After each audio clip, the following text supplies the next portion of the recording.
کچھ دنوں سے منصب بھائی پریشان سے دکھتے تھے۔ وہ F S C first year کا امتحان دے چکے تھے اور سیکنڈ ایئر شروع ہونے سے پہلے چند روز کی چھٹیاں ملی۔ امی کو فکر ہوئی کہ پرچے تو ہو چکے ہیں، صاحبزادے اب کیوں پریشان ہیں؟ شاید رزلٹ کی فکر ہے کہ والد صاحب ٹیوشن کے خلاف تھے اور بھائی کو میڈیکل میں داخلے کے لیے میرٹ بنانا تھا۔ تبھی انہوں نے باقاعدہ خالہ کے گھر جانا شروع کر دیا۔ ان دنوں میرے خالو ملازمت کے سلسلے میں علی پور کے قریب ایک شہر میں مقیم تھے، لہٰذا ہر چھٹی پر بھائی وہاں کا رخ کر لیتے۔ خالہ اور خالو بے شک ہم لوگوں سے محبت کرتے تھے، لیکن وہاں جانے کی وجہ ان کا محبت برا سلوک نہ تھا، بلکہ یہ اور ہی لگن جو میرے بھائی کو اپنی جانب کھینچ رہی تھی۔ بھائی نے ان کی بیٹی ماہین کو پسند کر لیا تھا، اسی کی کشش ان کو علی پور سے خالہ کے گھر لے جاتی۔ ماہین بھی ان کی منتظر ہوتی، جب بھائی کو دیکھتی خوش ہو جاتی۔ ایک روز امی منصب سے کہنے لگی، بیٹے جان تم ہر چھٹی خالہ کے ہاں چلے جاتے ہو، کبھی مجھ سے نہیں پوچھتے کہ امی جان آپ نے چلنا ہے؟ اس بار مجھے بھی ساتھ لے کر چلنا، میں تیری خالہ سے ملوں گی۔ ضرور امی جان، آپ جمعہ کی شام کو تیار رہنا۔ جمعہ کی صبح سے ہی امی تیار ہو بیٹھی منصب بھیا کے ہمراہ۔ وہ خالہ کے گھر گئیں، تبھی بیٹے کے وہاں جانے کا سبب معلوم ہو گیا۔ انہوں نے خالہ سے ماہین کا رشتہ طلب کر لیا۔ خالو سے بھی بات کی، وہ پہلے ہی سے جی میں یہی ٹھان بیٹھے تھے، فوراً ہاں کہہ دی۔ ہماری خاندانی روایت کے مطابق ماہین سے شادی کی بات پکی ہوتے ہی منگیتر کا اس کے گھر آنا جانا عام نہ رہا، بلکہ حجاب کی دیوار اٹھا دی گئی۔ اب وہ کئی دنوں بعد جاتے۔ انہی دنوں ایف ایس سی کے امتحان کی تیاری بھی کر رہے تھے، جب بھائی نے ایف ایس سی اچھے نمبروں سے پاس کر لیا۔ ماہین کا رزلٹ بھی آ گیا، وہ ایف اے میں فیل ہو گئی تھی۔ خالو نے بیٹی کو کالج سے ہٹا لیا، امی افسردہ تھی۔ تبھی بھائی نے ان سے کہا کہ کوئی بات نہیں، اگر ماہین آگے نہیں پڑھ سکتی تو اسی قدر تعلیم اس کے لیے کافی ہے۔ ماہین کی سہیلی عقیلہ پاس ہو گئی، بہت خوش تھی، خالہ کے پڑوس میں رہتی۔ عقیلہ افسردہ ماہین کو حوصلہ دینے کو ہر روز ان کے گھر آنے جانے لگی۔ اسے سمجھایا کہ میں جو کالج سے پڑھ کر آؤں گی روز کے روز تم کو پڑھا دیا کروں گی، تم گھر پر ہی امتحان کی تیاری کر لینا۔ کوئی بات نہیں، اگر تمہارے والد کالج جانے کی اجازت نہیں دے رہے، محنت کر لو تو گھر پر تیاری کر کے بھی بطور پرائیویٹ طالبہ کے امتحان دے سکتی ہو۔ اس طرح اس نے میری کزن کو مایوسی میں امید کی کرن دکھائی تو خالہ اس کی مشکور رہنے لگی۔ ماہین کو پڑھانے کے بہانے اب وہ ہر وقت خالہ کے گھر گھسی رہتی۔ جب بھی منصب بھائی وہاں جاتے سب سے پہلے ان کا عقیلہ سے ہی سامنا ہوتا، لگتا تھا کہ یہ اسی کا گھر ہے۔ ماہین بھی اپنی سہیلی کے ساتھ خوش تھی، تبھی والدین منع نہ کرتے تھے۔ منگنی کے بعد ماہین نے منصب بھائی کے سامنے آنا جانا چھوڑ دیا تھا، لیکن عقیلہ آ جاتی، ان سے منگیتر کی باتیں کرنے لگتی۔ ان باتوں کو سن کر میرے بھائی کا دل خوش ہو جاتا، گویا وہ دو محبت برے دلوں کے درمیان ایک پیغمبر کا کام کرتی تھی۔ کبھی خالہ ادھر ادھر ہوتی تو ان کے آپس میں بات بھی کروا دیا کرتی، یوں وہ میرے بھائی کے لیے بہت اہم ہو گئی۔ کبھی کبھی ماہین خط لکھ کر سہیلی کو دیتی کہ یہ منصب کو دے دو، کہنا کہ جواب لکھ دیں۔ بھائی خط لے لیتے مگر جواب نہ لکھتے، خط کو بھی پڑھ کر اسی وقت پھاڑ دیتے تاکہ بھولے سے بھی یہ خطوط ماہین کی بدنامی کا باعث نہ بن جائیں۔ البتہ جب ماہین سے بات کرنے کا موقع ملتا، خطوط تحریر کرنے پر زبانی اس کا شکریہ ادا کرتے۔ یہ سلسلہ سال بھر چلا۔ بھائی کے امتحانات ہو گئے اور میرٹ بن گیا، ان کو میڈیکل کالج میں داخلہ مل گیا۔ یہ بات جہاں ہم سب کے لیے باعث مسرت تھی، وہاں ماہین بھی خوش تھی۔ اس نے بھائی کو مبارکباد لکھ کر بھیجی، تاہم میں حیران تھی کہ عقیلہ بھی میرے بھائی کی کامیابی پہ بہت خوش نظر آتی ہے۔ وہ اب ان کا بہت خیال کرنے لگی۔ ماہین ان کے لیے چائے بناتی، یہ گھر سے بسکٹ کیک اور کبھی شامی کباب لے آتی۔ ماہین کو اچھا لگتا کہ سہیلی اس کے منگیتر کا اتنا خیال رکھتی ہے۔ وہ سیدھی سادی لڑکی نہیں جانتی تھی کہ ایسے معاملات میں کبھی کبھی سہیلیاں ہی آستین کا سانپ ہوتی ہیں۔ ایک روز عقیلہ نے ماہین سے کہا کہ میں نے تمہارے منگیتر کو کسی اور لڑکی کے ساتھ گھومتے پھرتے دیکھا ہے۔ پرسوں ہم ہیڈ پنجنت پر گھومنے گئے تھے، وہ وہاں لڑکی کے ساتھ آیا ہوا تھا، ہمیں دیکھا تو 9-2-11 ہو گیا۔ ماہین نے اپنی سہیلی کے بہکاوے میں آ کر منصب بھائی کو ایک لمبا چوڑا خط لکھ دیا، یہ کہ تم بے وفا ہو، لالچی ہو، تم ذلیل انسان ہو، اور اسی قسم کے خرافات کہ جس کو پڑھ کر منصب بھائی پریشان ہو گئے۔ خط لا کر مجھ کو پڑھوایا تو میرا بھی سر چکرا گیا، سمجھ میں نہ آتا تھا کہ اس نے ایسا کیوں لکھا ہے۔ خط میں ماہین نے یہ بھی لکھ دیا کہ مجھے تمہاری طرف سے کسی جواب کی ضرورت نہیں ہے، اب مجھے خط بھی مت لکھنا۔ غرض کے اس قدر یقین کے ساتھ خفگی کا اظہار تھا کہ میری ہمت نہ پڑتی تھی ماہین سے بات کروں، پھر بھی بھائی کی خاطر بات کرنا پڑی کہ وہ بہت اداس تھے۔ میں ان کے ہمراہ خالہ کے گھر گئی، 2.5 گھنٹے کی مسافت تھی۔ خالہ نے سیدھے منہ بات نہ کی، عقیلہ موجود تھی، اس نے البتہ ہماری آؤ بھگت کی اور مہمان نوازی کرنے لگی تو ہم کو کچھ مورل سپورٹ ملی۔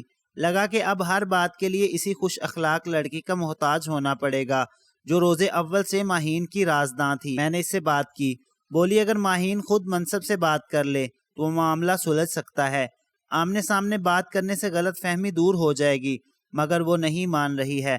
میں پھر بھی کوشش کرتی ہوں۔ تبھی وہ کھینچ کھانچ کر ماہین کو ہمارے سامنے لے آئی۔ اس کے تیور بگڑے ہوئے تھے۔ وہ مشکل بات کرنے پر آمادہ ہوئی، تلخ لہجے میں منصب سے سوال کیا، کیا تم فلاں دن ہیڈ پنجند گئے تھے؟ ہاں میں گیا تھا، بھائی نے جواب دیا۔ کس لیے وہاں گئے تھے؟ سیر کرنے، اور کس لیے وہاں جاتے ہیں؟ کس کے ساتھ گئے تھے؟ ماہین نے ایک اور سوال کر دیا، ارے بھائی اپنے دوستوں کے ساتھ گیا تھا، لیکن تم کیوں پوچھ رہی ہو؟ اس پر وہ لال پیلی ہو کر بولی، یہ آپ بکواس نہ کریں اور یہاں سے چلے جائیں فوراً، اب یہاں آنے کی ضرورت نہیں۔ ماہین کیا ہو گیا ہے تمہیں؟ تم ایسی تو نہ تھی، آخر مجھ سے ایسی کون سی غلطی ہو گئی ہے جو تم نے خط میں الٹی سیدھے باتیں لکھ بھیجی ہیں؟ وجہ تو بتا دو۔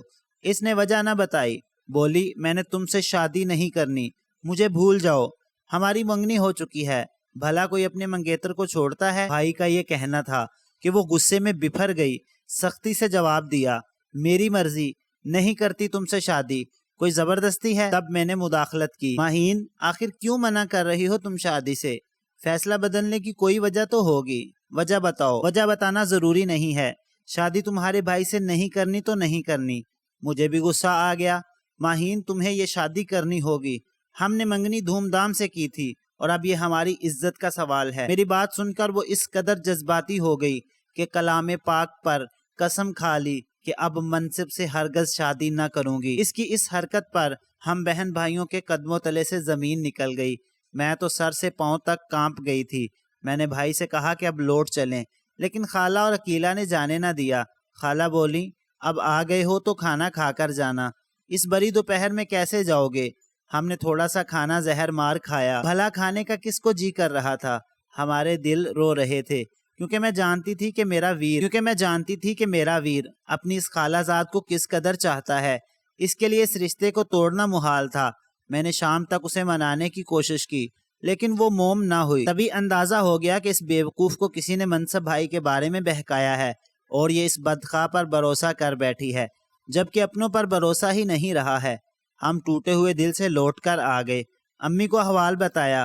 ان کے دل کو اس قدر دھچکا پہنچا کہ ہفتہ بھر بیمار پڑی رہیں۔ امی کی بیماری کا سن کر خالہ ہمارے گھر آئیں، وہ بھی میری ماں کے گلے لگ کر زاروں کی طرح روتی رہی، اپنی بیٹی اور شوہر کو بد دعائیں دینے لگیں۔ تب میں نے منع کر دیا کہ بد دعائیں مت دو، یہ سب تقدیر کے فیصلے ہوتے ہیں۔ اس واقعے کے 15 روز بعد میرے بھائی کو میڈیکل کالج جوائن کرنا تھا۔ وہ بہت بے دلی سے پہلے روز کالج گئے تھے۔ مجھے یاد ہے جاتے ہوئے کہا تھا، نور جہاں جی نہیں کر رہا ہے کہ کالج جاؤں، جس کے لیے راتوں کو جاگ کر محنت کی اس نے ہی ٹھکرا دیا، تو اب کس کے لیے اور محنت کروں؟ میں نے سمجھا بجھا کر بڑی مشکل سے ان کو بھیجا تھا۔ کچھ ہی دن گزرے کہ عقیلہ اور اس کی امی ہمارے گھر آ گئیں۔ رشتہ ٹوٹنے پر افسوس کا اظہار کیا۔